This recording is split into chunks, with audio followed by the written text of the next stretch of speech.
Hello my dear friends, आज के इस सेशन में आप सभी का स्वागत है। आज का मेरा सेशन एक विशेष प्रकार का सेशन है। आज यहाँ एक नए सेशन लेकर आए हैं जिसमें आपको बतलाएंगे 10वां के बायोलॉजी के बारे में, वो भी हम भारती वन के बुक से ही बतलाएंगे। ठीक है, तो भारती वन जो बुक है उसमें पहला जो लेसन है 10th का बायोलॉजी में जो पहला लेसन है वो है जैव प्रक्रम, यानी कि जैव प्रक्रम लाइफ प्रोसेस। जैव प्रक्रम लाइफ प्रोसेस, यानी उसमें भी पहला हमको पढ़ना है पोषण के बारे में।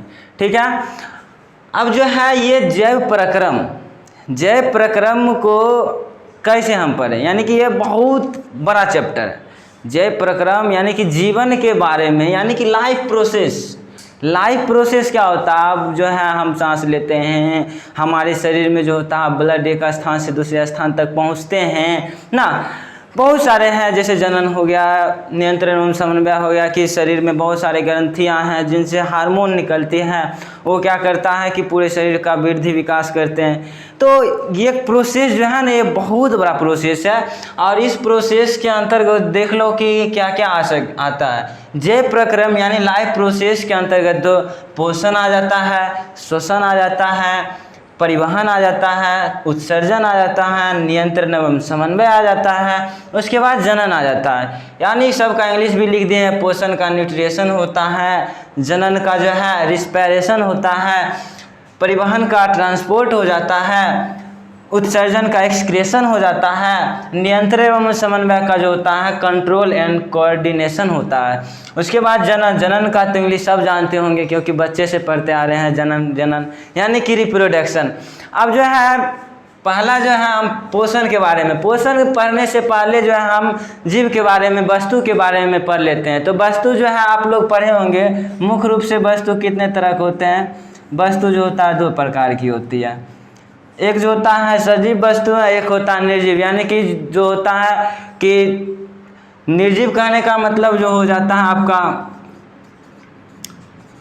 जिसमें जो है कोई भी सजीव का गुण नहीं दिखाई देता है। जैसे कि आपका हो गया बेंच हो गया, टेबल हो गया ना, बुक हो गया, ये सब क्या है निर्जीव है। और सजीव के अंतर्गत तो हम अभी बायोलॉजी का जो पढ़ाए हैं पीछे वाले वीडियो में कि सजीव में जो होता है, सजीव विज्ञान 2 तरह का होता है। उसमें जो होता है पेड़ पौधे भी आ जाते हैं, और जो होता है क्या आ जाता है जंतु, यानी कि मनुष्य आ जाते हैं। अब पेड़ पौधे और जंतु ये क्या है, सजीव है। तो सजीव का लक्षण क्या है, यानी कि सजीव का हम किसको सजीव कहेंगे और किसको निर्जीव कहेंगे ना।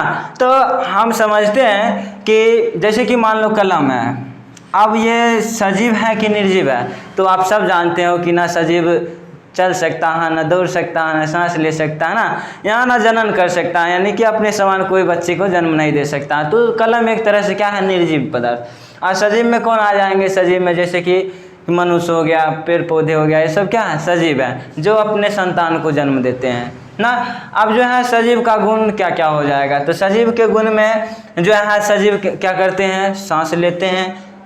देख लो कि यहाँ पर श्वसन लिख दिए हैं, यानी कि सजीव क्या करते हैं, सांस लेते हैं। उसके बाद सजीव जो होता है भोजन ग्रहण करते हैं, तो पोषण लिख दिए हैं। उसके बाद परिवहन। अब सजीव में जो होता है परिवहन होता है, यानी कि जो शरीर में खाद्य पदार्थ है या ब्लड है या किसी भी प्रकार के हार्मोन है, वो शरीर में एक स्थान से दूसरे स्थान तक जाती है। वो किस जरिए जाता है, तो परिवहन के जरिए ना। उसके बाद जो है सजीव के चौथा गुण में हो जाएगा उत्सर्जन, यानी कि सजीव जो होता है उत्सर्जन करते हैं। यानी कि जो उत्सर्जन करने का मतलब हुआ कि जो आपके शरीर में हानिकारक पदार्थ बनते हैं, जैसे भोजन ग्रहण किए तो भोजन का पच गया शरीर में, पचने के बाद उससे कुछ जो है अपशिष्ट पदार्थ बनते हैं। अब वो अपशिष्ट पदार्थ शरीर के लिए क्या है, बहुत ही हानिकारक है। अगर वो शरीर में रहेगा तो हम विभिन्न प्रकार के हमारे शरीर में विभिन्न प्रकार की बीमारी हो जाएंगे। तो उसको क्या करते हैं, हम अपने शरीर से बाहर निकाल देते हैं। तो वो उत्सर्जन कहलाता है। उत्सर्जन मतलब जो हमारे शरीर में अपशिष्ट बना उसको बाहर कर देना।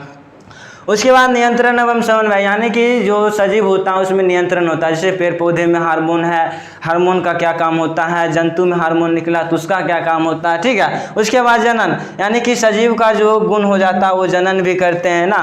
जनन करने का मतलब अपने समान बच्चे को ये जन्म देते हैं और क्या करता है कि अपने वंश को कायम रखता है, ठीक है। तो आज के सेशन में हम मुख्य रूप से इसके बारे में सजीव और निर्जीव के बारे में जान गए ना। तो अगले सेशन में हम जो है मुख्य रूप से जो है पोषण के बारे में बहुत ही अच्छे से एक्सप्लेनेशन करेंगे और आपको हम समझाएंगे कि पोषण क्या होता है, पोषण के कितने टाइप्स होते हैं ना, कौन से जीव किस प्रकार का पोषण करता है, और उसमें जो है हम विभिन्न बहुत सारे क्वेश्चन को भी करेंगे जो आपके एग्जाम में जो पूछा जाता है, ठीक है। तो अगले क्लास में हम मिलेंगे। Thank you.